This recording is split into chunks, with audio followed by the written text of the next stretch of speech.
Hello दोस्तों, कैसे हैं आप। उम्मीद करता हूँ बहुत अच्छे होंगे। मैं अनिल कुमार अपने इस यूट्यूब चैनल पर आपका बहुत बहुत स्वागत करता हूँ। दोस्तों, आज हम करेंगे आर्टिकल। जो इम्पोर्टेंट आर्टिकल हो सकते हैं उन्हें हम याद करेंगे और देखेंगे कि कौन कौन सा इम्पोर्टेंट है जो परीक्षा में आ सकता है। और मैंने वही आर्टिकल लिए हैं जो परीक्षा की दृष्टि से बहुत ही महत्वपूर्ण होने वाले हैं। और वीडियो के अंत तक बने रहें, जिससे आपको आज के बाद आर्टिकल में कोई दिक्कत नहीं होगी कि कौन सा याद करना है, कौन सा छोड़ना है। जो मैं आपको आर्टिकल दूंगा, अगर आप इन्हें याद कर लेते हैं तो आप निश्चित ही आर्टिकल से संबंधित क्वेश्चन हल कर पाएंगे।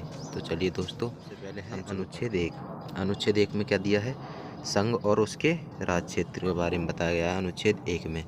अनुच्छेद दो में क्या दिया गया है कि नए राज्यों के प्रवेश अथवा स्थापना का अधिकार, मतलब नए राज्य का प्रवेश हो सकता है और नए राज्य की स्थापना वो अनुच्छेद दो के माध्यम से होगी। अनुच्छेद 6 में क्या दे रखा है? पाकिस्तान से भारत आने वाले व्यक्तियों को नागरिकता, मतलब पाकिस्तान से भारत में जो व्यक्ति आएंगे उनको नागरिकता प्राप्त है आर्टिकल 6 के अंतर्गत।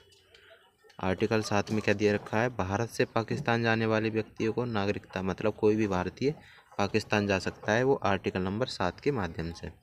अनुच्छेद 14 में क्या दे रखा है? विधि के समक्ष समता। ये बहुत ही इंपॉर्टेंट है, विधि के समक्ष समता। आर्टिकल 15 में क्या दे रखा है?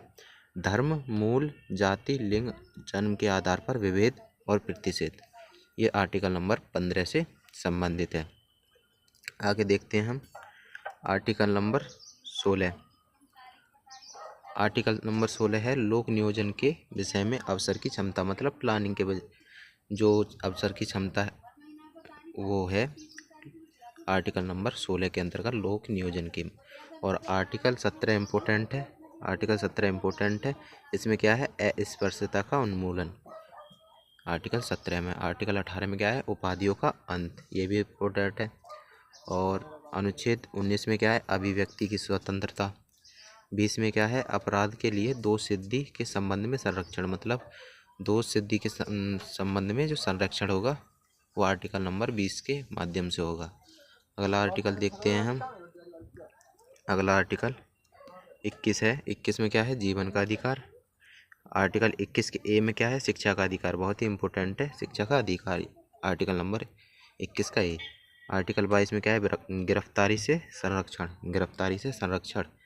और 24 बहुत पूछा जाता है, अनुच्छेद 24 बाल शोषण, मतलब जो कारखाने में 14 साल से अधिक बच्चों का काम कराना कानूनी अपराध है, वही इसमें बताया गया है। अनुच्छेद 29 में क्या है? 29 में है अल्पसंख्यक वर्गों के हित में संरक्षण, 29 में। और 32 संवैधानिक उपचारों का अधिकार, आर्टिकल 32 में है। और इसे ही संविधान की आत्मा कहा है भीमराव अम्बेडकर ने, इसलिए बहुत इंपॉर्टेंट हो जाता है आर्टिकल 32। आर्टिकल 40 में क्या है? ग्राम पंचायत का गठन, आर्टिकल 40। 44 में क्या है?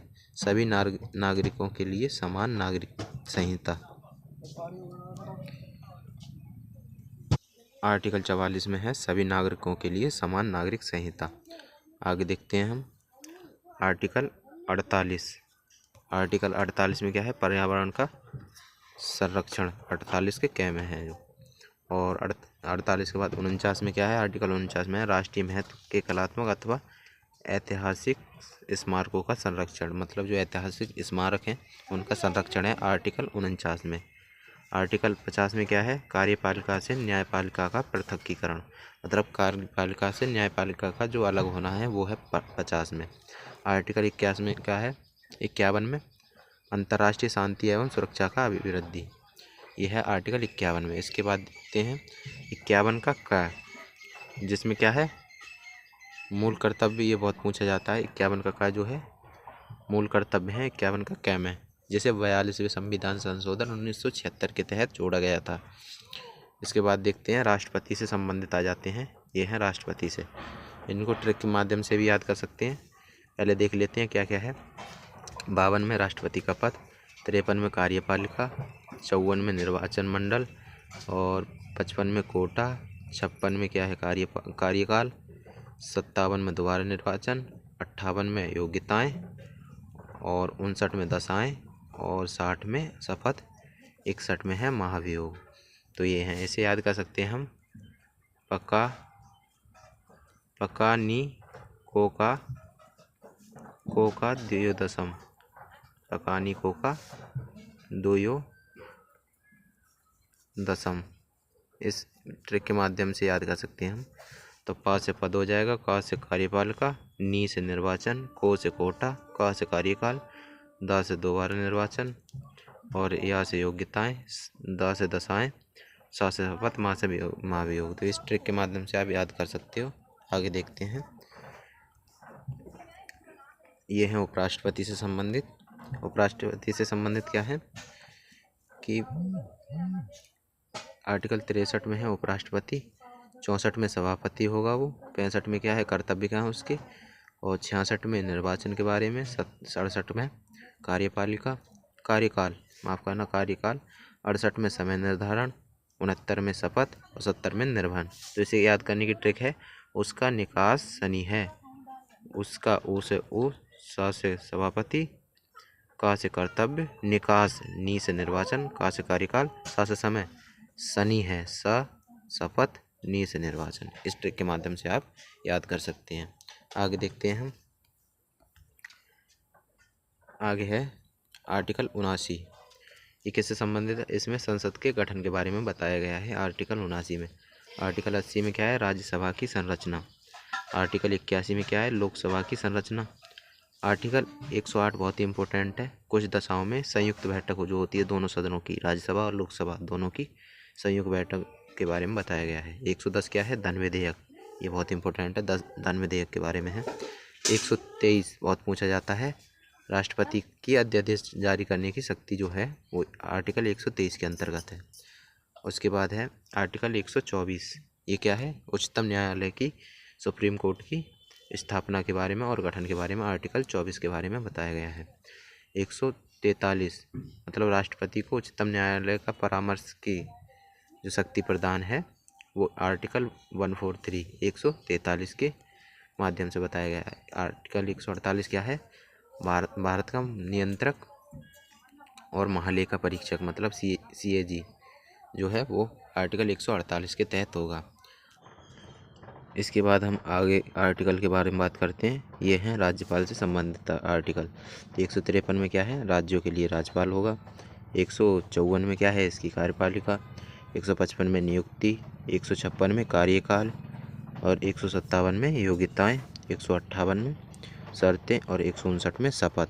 तो इसमें आपको ट्रिक बताता हूँ कि किस प्रकार याद कर सकते हैं।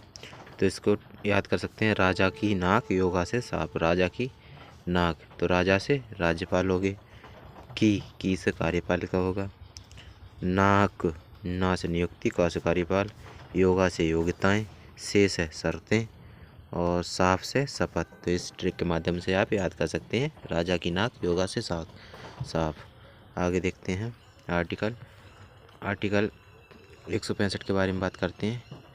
165 में क्या है 165 राज्य का महाधिवक्ता होगा और 170 में है विधानसभा की संरचना, 171 में है विधान परिषद की संरचना। मैं आपको वही आर्टिकल बता रहा हूँ जो आपके परीक्षा की दृष्टि से बहुत ही महत्वपूर्ण होने वाले हैं। इन आर्टिकल से बाहर कोई भी क्वेश्चन नहीं जाएगा। आप इन आर्टिकल को एक बार, दो बार, तीन बार, जितनी बार हो सके उतने बार रिवाइज करके बहुत अच्छी तरीके से याद कर लेना, यहीं से आपको क्वेश्चन बन जाएगा। आर्टिकल 213 में क्या है राज्यपाल के अध्यादेश। राष्ट्रपति के अध्यादेश 123 में होते हैं बताया था आपको, और 213 में होते हैं राज्यपाल के अध्यादेश जारी करने की शक्ति। और 214 में क्या है राज्यों के लिए उच्च न्यायालय। उच्च न्यायालय राज्यों के लिए एक उच्च न्यायालय होगा, वो कहा गया है 214 में। 216 में क्या है उसका गठन के बारे में, मतलब उच्च न्यायालय का गठन कैसे होगा वो 216 में। और इसके बारे में आगे बात करते हैं। 231 में क्या है 2 या 2 से अधिक राज्यों के लिए एक ही उच्च न्यायालय की स्थापना, मतलब 2 या 2 से अधिक राज्य के लिए एक उच्च न्यायालय बनाया जा सकता है, ये 231 में कहा गया है। आर्टिकल 280 क्या है, ये बहुत इंपॉर्टेंट है। 280 है वित्त आयोग से संबंधित, तो आप इसे याद रखना। 352, 356 और 360 ये बहुत ही इंपॉर्टेंट हैं जो आपको घुमा फिरा कर पूछे जाते हैं। 352 किससे संबंधित है राष्ट्रीय आपात की घोषणा, और 356 किससे है राष्ट्रपति शासन, और 360 है वित्तीय आपातकाल। तो इन आर्टिकल को आप बहुत अच्छी तरीके से याद करके रिवाइज करते रहना, आपका क्वेश्चन यहीं से बन जाएगा। तो वीडियो अच्छी हो तो लाइक करें और चैनल को सब्सक्राइब ज़रूर कर लें और कमेंट करके ज़रूर बताएं कि वीडियो कैसी लगी। दोस्तों में शेयर भी ज़रूर कर लें। तो दोस्तों धन्यवाद।